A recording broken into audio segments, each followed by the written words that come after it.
Defender uma pessoa na justiça não é a mais fácil das tarefas. O trabalho do advogado criminal é cuidar dos interesses e também da integridade do acusado. Veja só. Outubro de 2001.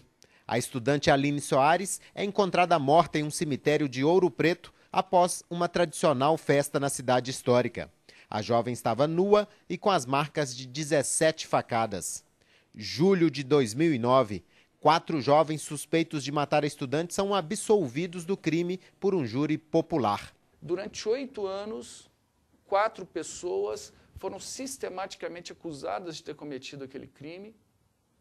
E ao final, depois de 5 dias de sessão no plenário do Tribunal do Júri, houve absolvição. Isso mostra também que os jurados têm capacidade perceptiva de quebrar o que foi passado de maneira parcial pela imprensa.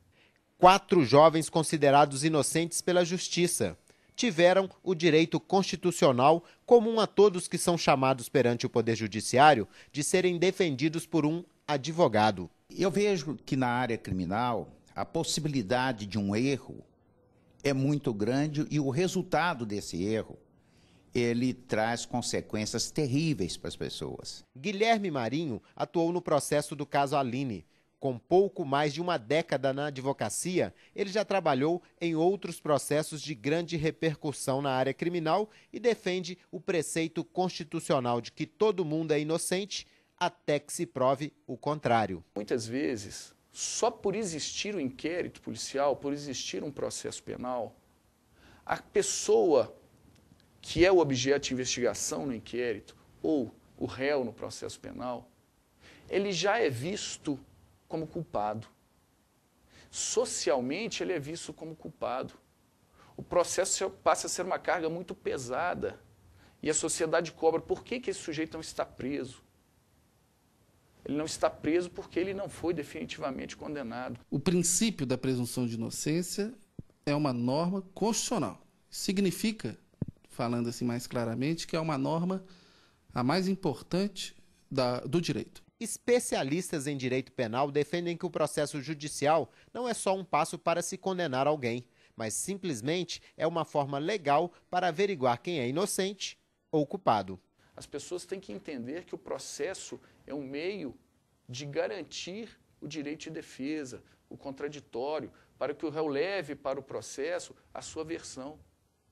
E aí sim, ao final, verificar de todos os elementos constantes dos autos qual é a tese que vai ter que ser adotada. Mas não é raro encontrar diariamente acusados que já foram condenados previamente pela imprensa e pela sociedade. O Brasil tem hoje 360 advogados para cada 100 mil habitantes, mas ainda há detentos sem auxílio de um representante legal.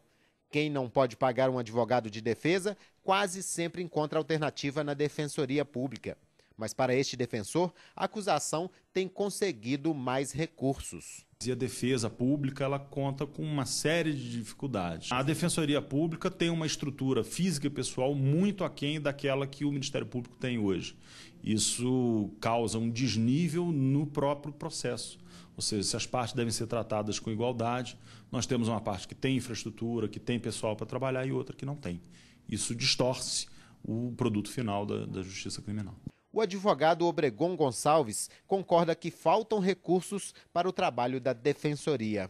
Aquele cidadão que não tem recurso para pagar, infelizmente, ele é incapaz de poder subsidiar o defensor público dos meios necessários para alcançar a sua defesa. Ele é incapaz de arranjar testemunhas, ele não tem recursos para poder pagar uma perícia, ele não tem recursos para poder conseguir pessoas que possam envidar esforços vamos dizer, na procura de elementos para que possa dar uma sustentação à sua defesa. Infelizmente, o cidadão pobre, infelizmente, é o que vai para a cadeia. Obregon tem mais de 50 anos como advogado criminal, atuou em 1.480 júris populares e aqui faz mais uma das mais de 10 mil sustentações orais em tribunais superiores. Ele faz questão de não cobrar de 20% dos clientes que não têm recursos financeiros. Esses daqui eu não cobro, eu não só não cobro o meu trabalho, mas a esses eu dou o subsídio que eles não têm. Financio procura de provas, financio procura de instrumentalizar a defesa deles, porque aí tem jogo também o meu nome profissional. Obregon explica que é possível provar a inocência de qualquer acusado, desde que sejam reunidas provas e o advogado de defesa tenha algumas qualidades profissionais. Ele tem que ter muito conhecimento de processo, ele tem que ter um conhecimento muito grande das relações humanísticas, para que ele possa, na área criminal, trazer para os autos aquilo que ele quer, de tal forma que ele possa convencer o juiz e o julgador.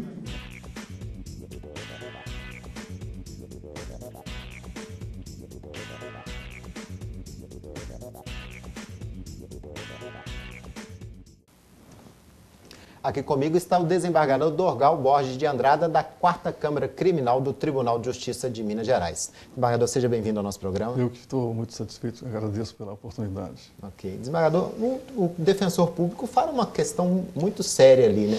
Que o Estado é responsável pela acusação, através da polícia e do Ministério Público, e também responsável pela defesa, por meio da Defensoria Pública. Só que a Defensoria Pública sempre tem menos recursos do que o Ministério Público ou que a polícia. Isso é fato?